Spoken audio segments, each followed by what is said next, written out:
good evening. This is Hannah Klein. Welcome to Hannah Klein's time.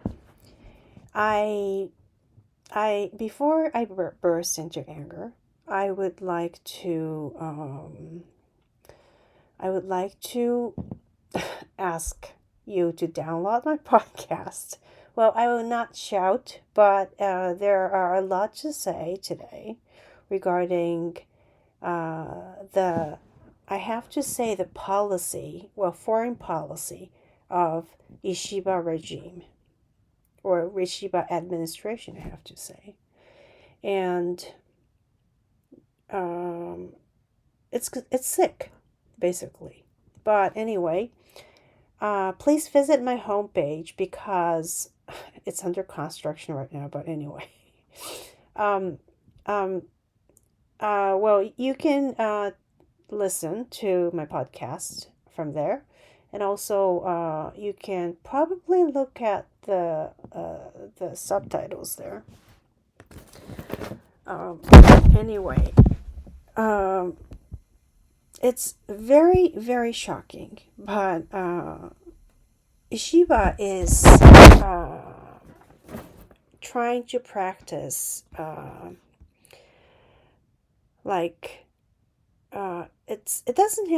Japan doesn't have to be aggressive, but it has to be logical, and it has to have strong stand against the aggressors like China. But for some reason,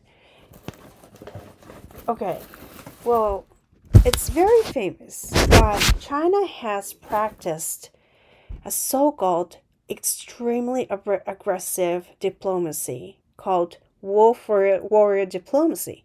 See, a lot of people just outside the Asian region have no idea what's going on. And Europe, for example, see, they think that China is a very important partner, or they think that China is the VIP nation that provides them with the jobs.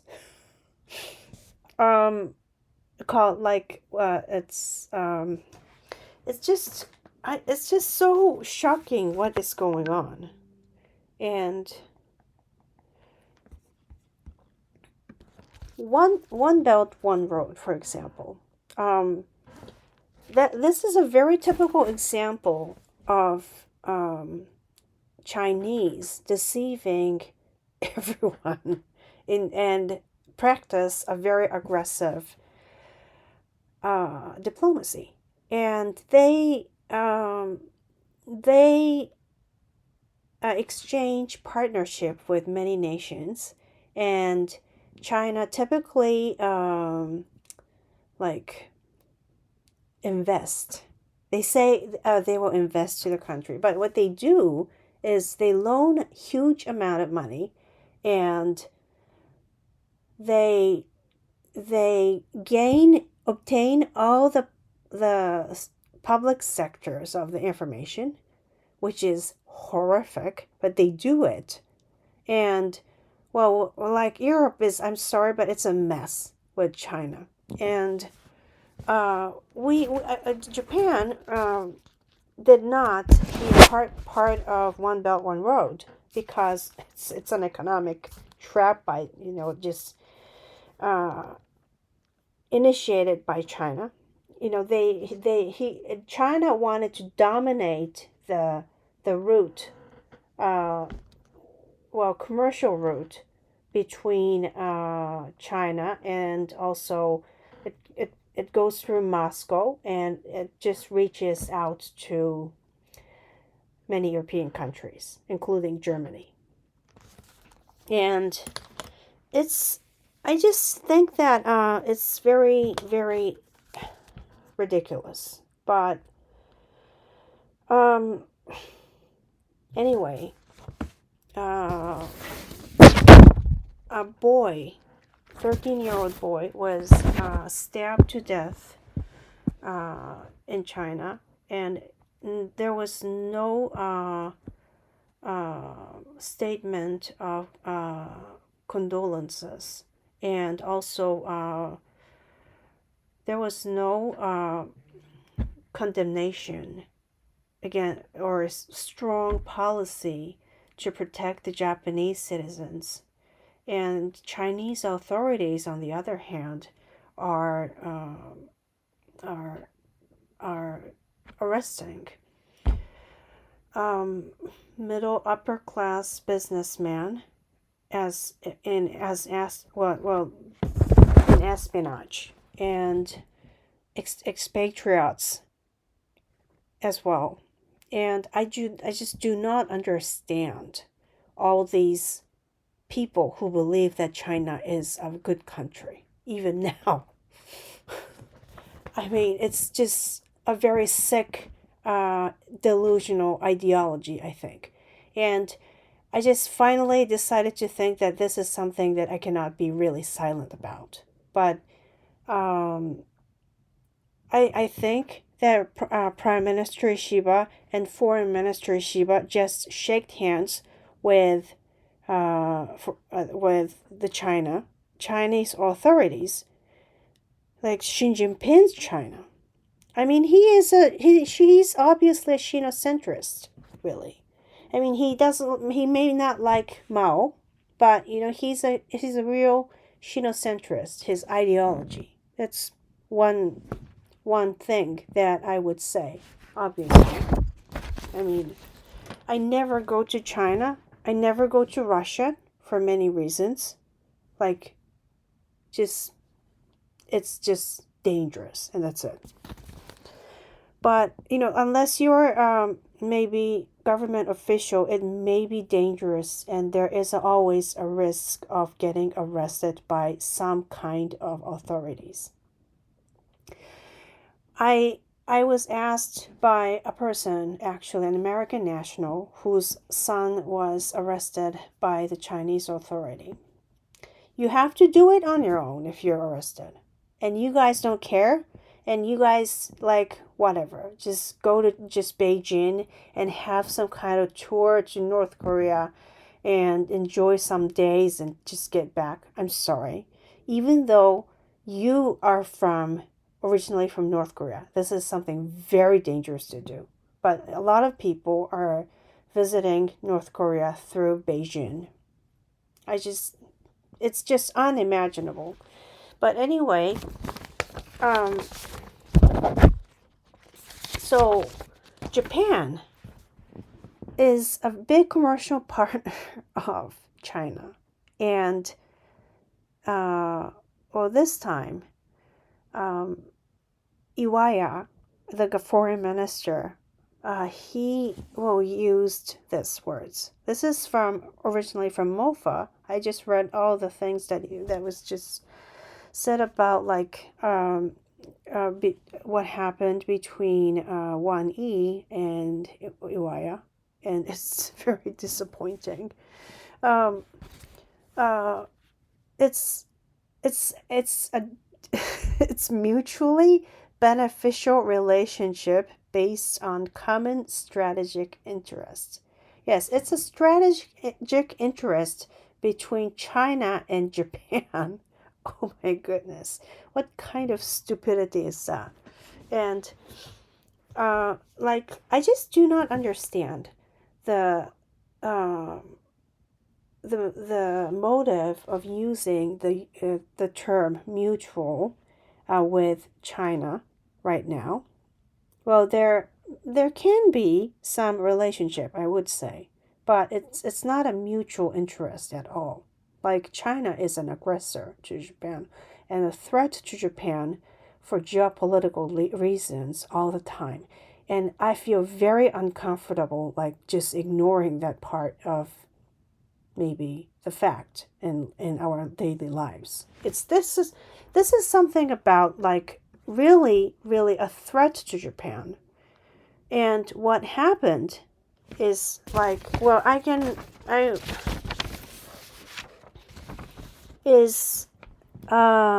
this is from Gigi Press, I think.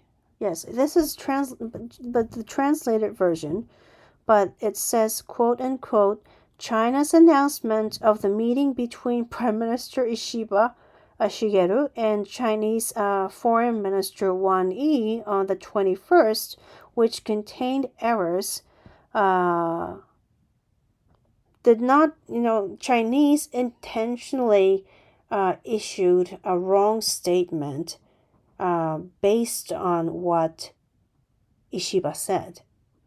I mean, even though it's different, they set up a trap and just Prime Minister Ishiba jumped in. I don't know what to say.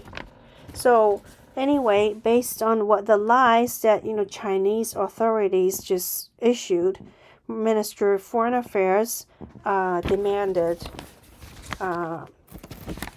correction, and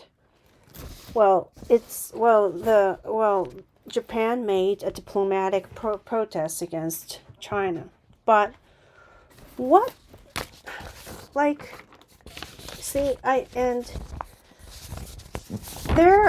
this is something that has to be done. I mean, at some level, there has to be a relationship with China all the time, because if the relationship becomes ultimately just is stopped, it's going to be a dangerous situation, because Japan doesn't know what's going on in China, and try to understand their status quo, but you know what? It's impossible that Japan is trying to have ask for relationship with China right now.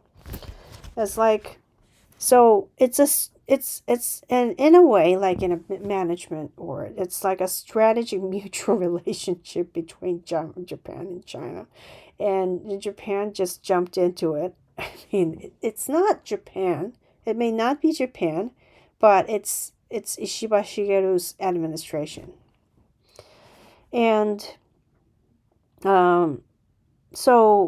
and other thing is that is a seafood embargo that China just executed, and just start the exports imports of the seafood as agreed.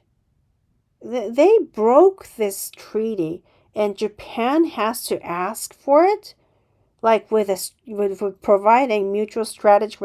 Just, this is a joke. And regarding beef as well, Japanese beef is one of the best beefs in the world. And I think that, rather than just letting Chinese eat, maybe they should just think of how to lower the pricing and sell this, commercialize more effectively, and provide these beef to nations, for example, Thailand, the Philippines, India, for example. Just one good example is probably India. And Japan should have, it has a lot of large population, India, and I think that Japan has a lot to develop in the market. For example,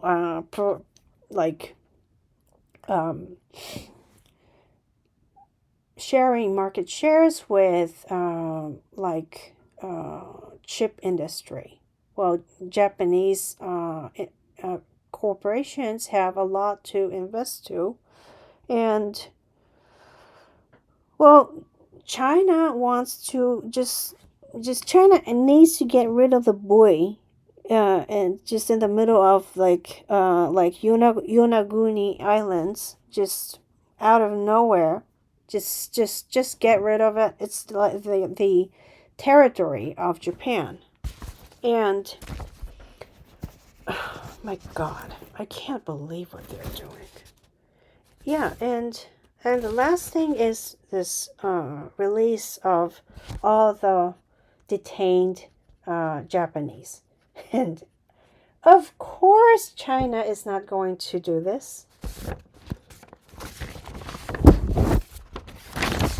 it's just that I just cannot believe what this Wang Yi like he's a very much a top diplomat, which develops a very very shrewd diplomacy. Making speech about peace in Germany. Oh my gosh, that was very shrewd, very shrewd, and I wouldn't just, outcry like whoa, whoa, whoa, but it's uh it's a very very strange statement, and I just did not say it at the time, but just I really felt that it was a very very strange statement that he was making towards Japan. And yeah, he was making gestures with this foreign minister, trying to, be, look like, Wang Yi was smiling, approaching him, talking him about the relationship between Japan and China, so forth and all forth. And this, the foreign minister did not shake hands with him. Japanese. Well, I would not give credits to him because I hated the last administration as well. I don't know what to say. And it's not okay. I heard that the Prime Minister Kishida's speech in Congress, and I was just so disappointed at what he said. It's just like he should have talked about U.S.-Japan relationship and its future, because this is a very, very important issue regarding the security of Japan. And also, it's not just, we have this treaty, and that's why it's a very, very important strategic alliance. Okay, we can use it here. Mutual strategic alliance. We'll have to have benefit together with the United States. The United States has to have benefits over providing security to Japan. I mean, this is something mutual. I mean, China is not mutual. I'm sorry, but it's just a crazy idea. And anyway, yeah, like I just am very disappointed, but I am appalled at how the visa is to be amended. Like Japan is considering 10-year visa. It's just for higher annual income and asset holding requirements. So does that mean that they're gonna purchase more lands in Japan, and they will control now the financial markets of Japan? Wow, they allow it. I mean, this is Ishiba administration. I just I don't have words. And also, there will be security crisis in Japan because China is now free to hire real spies and monitor Japan, and also monitor the Chinese in Japan who expatriates of China. And Japan does not harm the expatriates of China. But if they commit crimes, Japan has every right to arrest them. Yeah, that's it. And I don't understand all these 10-year visa and, issuing 10-year visa for high income. So they want, the Japanese government is basically allowing the Chinese to, for example, invest to IR, like casinos. It's just disappointing as well. like it has to, like Japan has to have more tight financial market and try to be cautious not to be controlled by outsiders so much, especially from those from unfriendly nations. And China is actually one of them, and it has changed after all the like cultural revolution, and that's it. And China disappeared, like old day China disappeared. So so so and also the Chinese people do have to uh, issue or like hand and document to the embassies and consulates, and within 3 months, well, like I think it was at least 30 days before, in case of as far as I remember, it is supposed to be like that. And it was supposed to be, the tourist visa was supposed to be for 15 days. And most students who are applying for universities come with this visa first and apply for like exams. Well, like apply for the universities with exams, for example. But now Chinese can stay for 30 days. I can't believe it. You know what? If they are given longer time to do, they don't do anything good. And I would rather expect people from more friendly nations. Well, this include India, to be honest, and not just India, but a lot of countries in the Southeast Asia as well. I think that it has to have like strategic relationship, and also Japan has to have secure route to export something. So now there is a security risk in some countries, even now in Southeast Asia, but at least there is a room for Japan to give advice how to change the political like environment or economic environment for them. But what is good about China? Okay, like I don't know why just this administration is addicted to China all the time. And also, I'm sorry, but Prime Minister Ishiba falls asleep during the memorial services for the Japanese, and like, I'm sorry, which country is he serving for? Really? And so there will be, like this 3-5,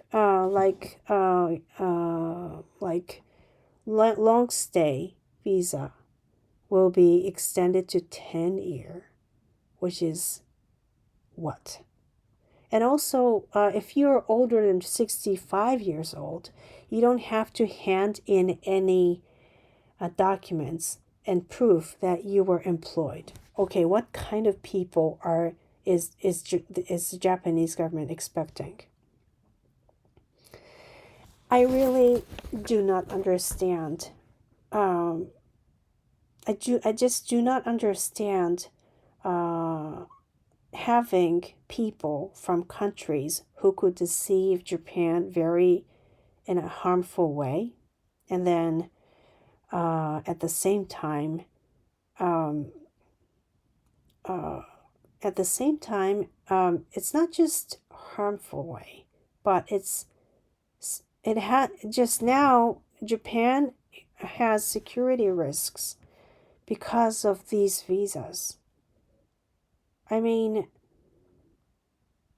you know what? I'm not joking, or I'm not just reading out, saying this, but well, there are many cases in UK like where like Chinese embassy staffs tried to kidnap the expatriates, and they dragged into the embassy, and then like that happens to to in the embassies and the embassies overseas. And I just well, I have a live proof that China is always like Chinese authority members, like I have to say like embassy staffs try to find information, and they invite a lot of people, and they have parties, and they have, for example, like ask students, what kind of information do you have?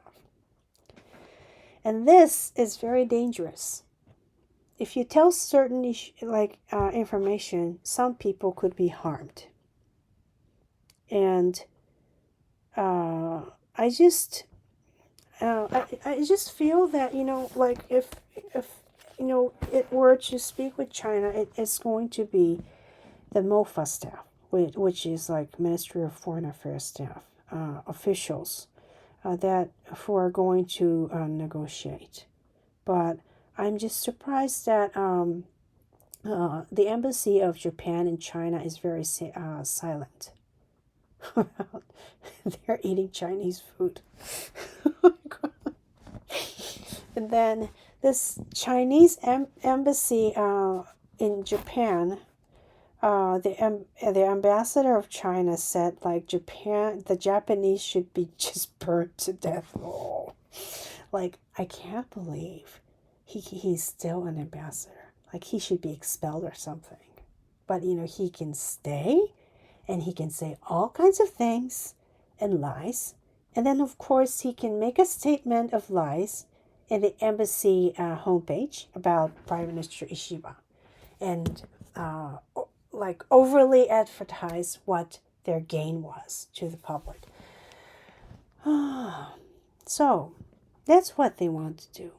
But anyway, I found a very interesting person, but I won't say how.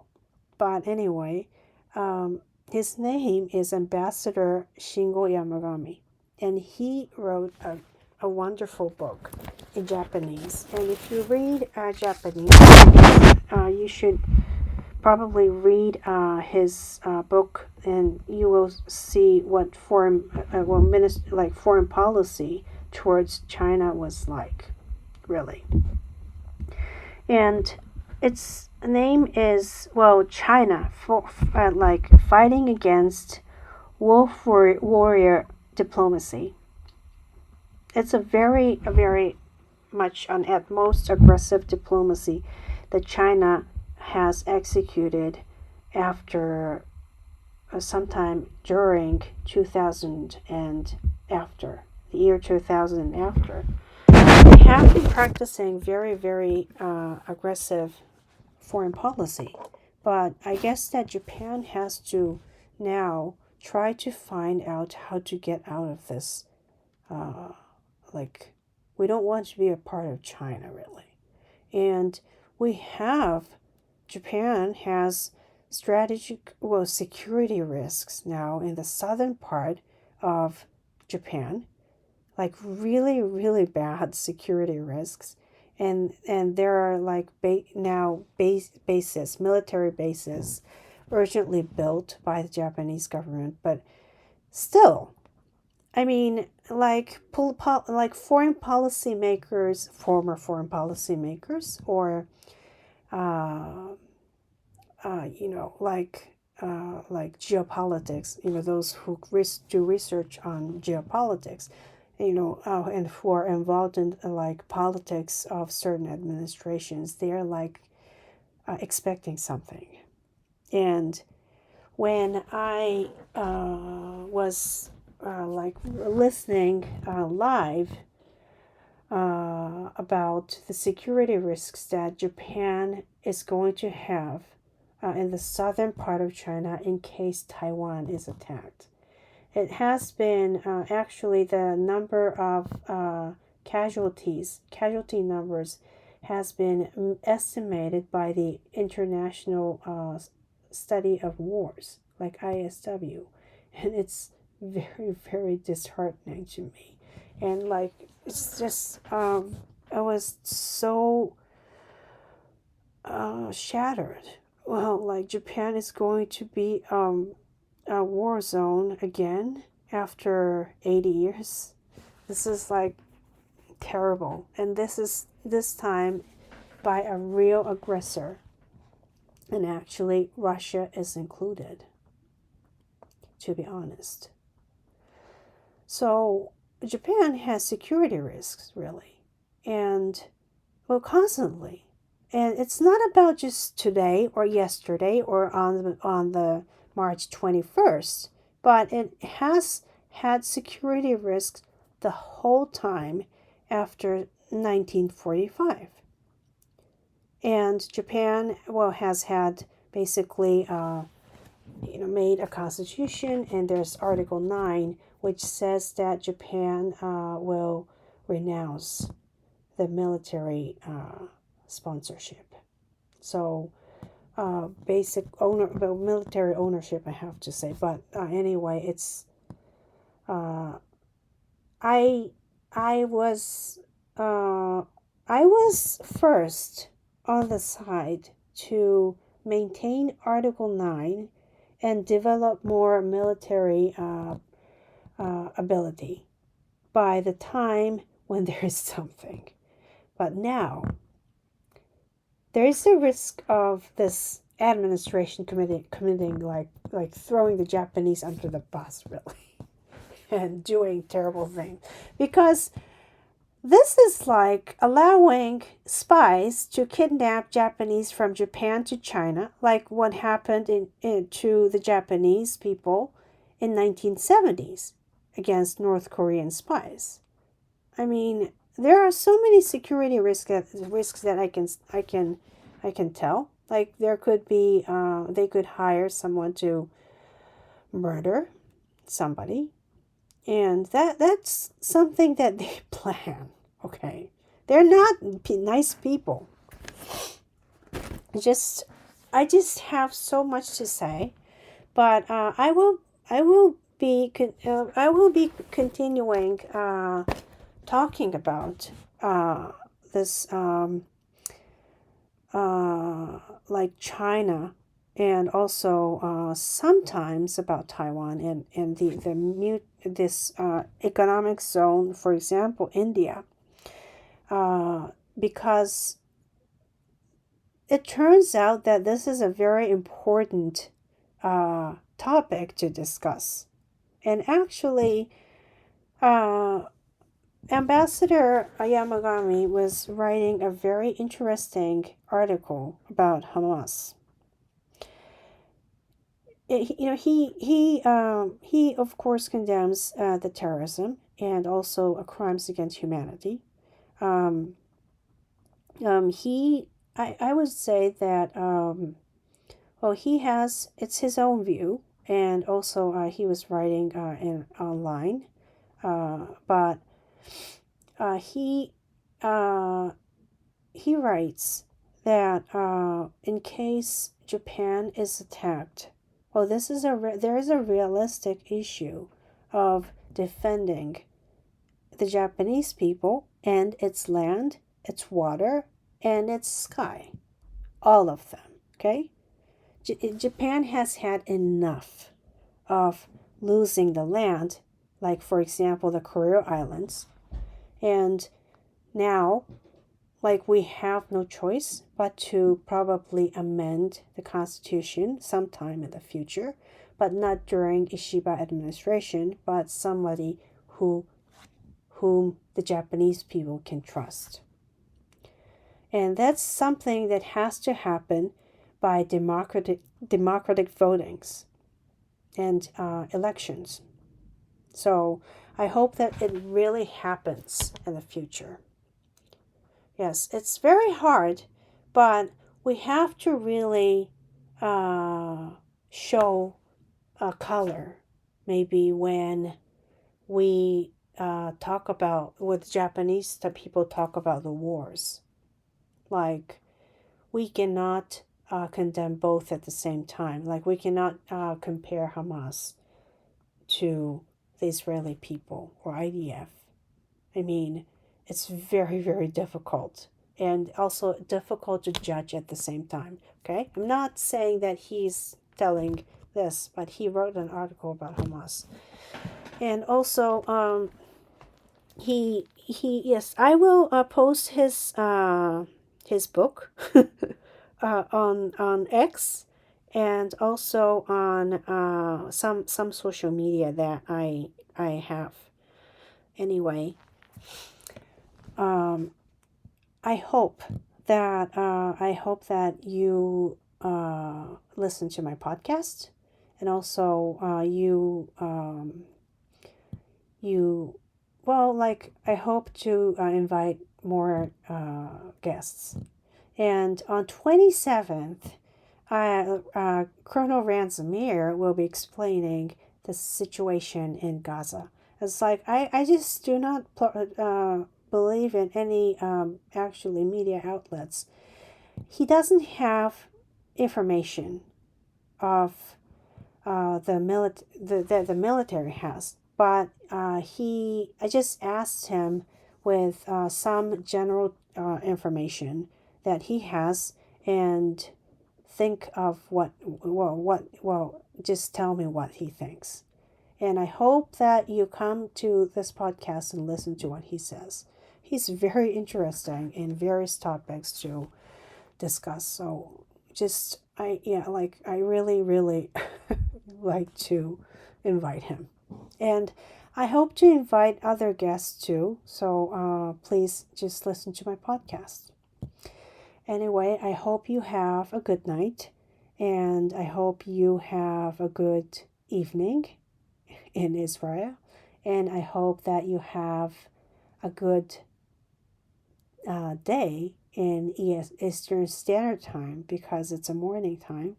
And now, like, this daylight saving time has started in Japan, in the United States. It's very time passes so quickly when you speak with people in the Eastern Standard Time. So yeah, that happens. But anyway, have a good night.